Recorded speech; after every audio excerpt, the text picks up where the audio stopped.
مؤتمر الخريجين زي ما قلنا مشى باتجاهه اللي مشى فيه، وخرجت منه الأحزاب لتحمل الاستعمار على احترام الحركة الوطنية اللي هي المتعلمين لابد أن يكونوا هم اللي يتكلموا باسم السودان. خرجت الأحزاب زي ما قلنا الختمية والأنصار. الأحزاب الاتحادية كلها كانت كثيرة لكن بترجع لأصل واحد راعيها السيد علي المرغني، هم الختمية.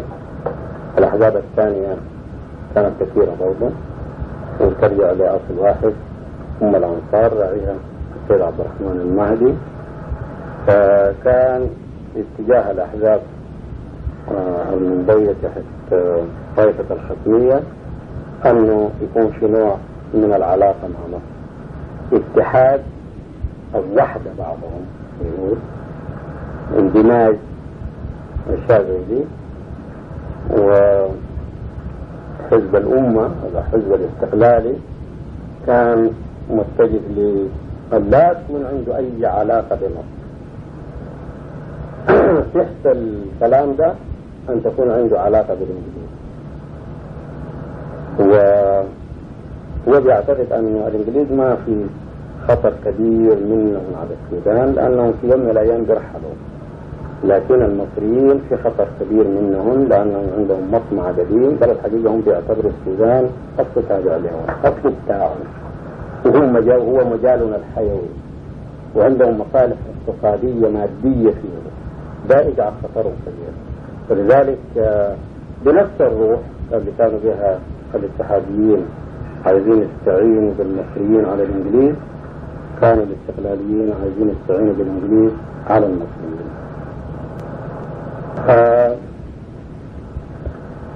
المسألة دي كان في همس بدور يجوز لهم يبرروا أنه من المحتمل أن الإنجليز ينصبوا السيد عبد الرحمن ملك على السودان، ودي بطبيعة الحال بذكر الناس عن المهدية والحالة دي كان في نفوذ كبير جدا منها.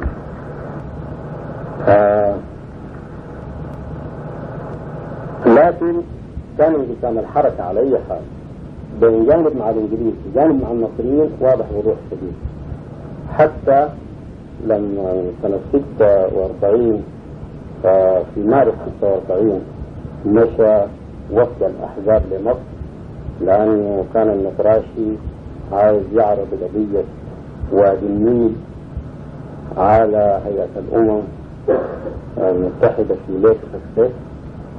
كانوا هم عايزين يدوه السند اللي يستطيع أن يتكلم به جسم السودانيين مع المصريين، فقام وفد على راسه أزهري ممكن يقول معاه برضه الاستقلاليين مشى. لما مشوا هناك المصريين ما كان عندهم رغبة في احترام الاستقلاليين بالمرة، فزي اللي يساووا معاملتهم بصورة خشنة كده ظاهرة.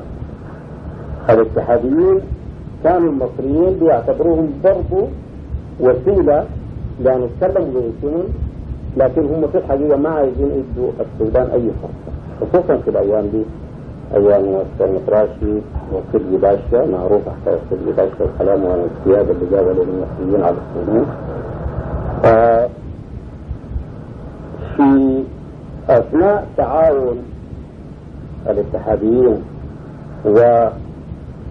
والاستقلاليين في مصر عملوا وثيقة تربطهم مع بعض، يكون عمل موحد على أساسه. قالوا غرضهم أنه السودان يكون مستقل في تحالف مع بريطانيا واتحاد مع مصر، ولعل الصورة اتحاد مع مصر وتحالف مع بريطانيا. ده كان ما هو جديد بالنسبة للخليجين. كان من هنا دول بيحترموا الإنجليز، دول بيحترموا المصريين. قبل ما ينشأ الحزب الجمهوري أنا كانت عندي مقالات في الصحف. ومنها صدر مقال يقول لماذا مصر ولماذا بريطانيا.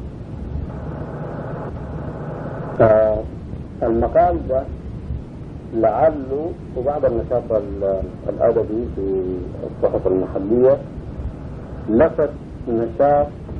لفت نظر بعض الإخوان المهتمين برضه بالسياسة، والواحد يذكر منه أمين مصطفى السني.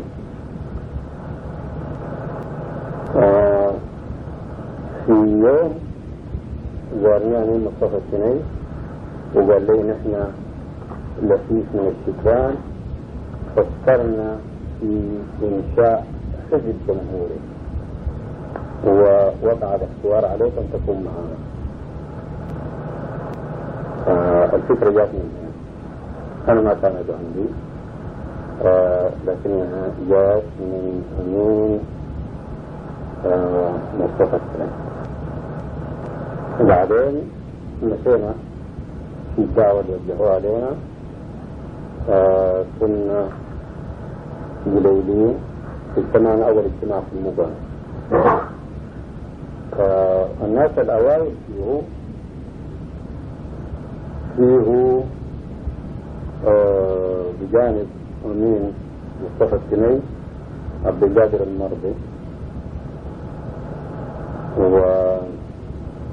ومنصور عبد الحميد دول موجودين حتى.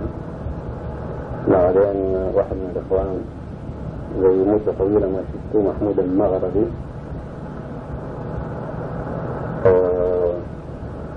إسماعيل محمد بخيت حقا موجود حتى.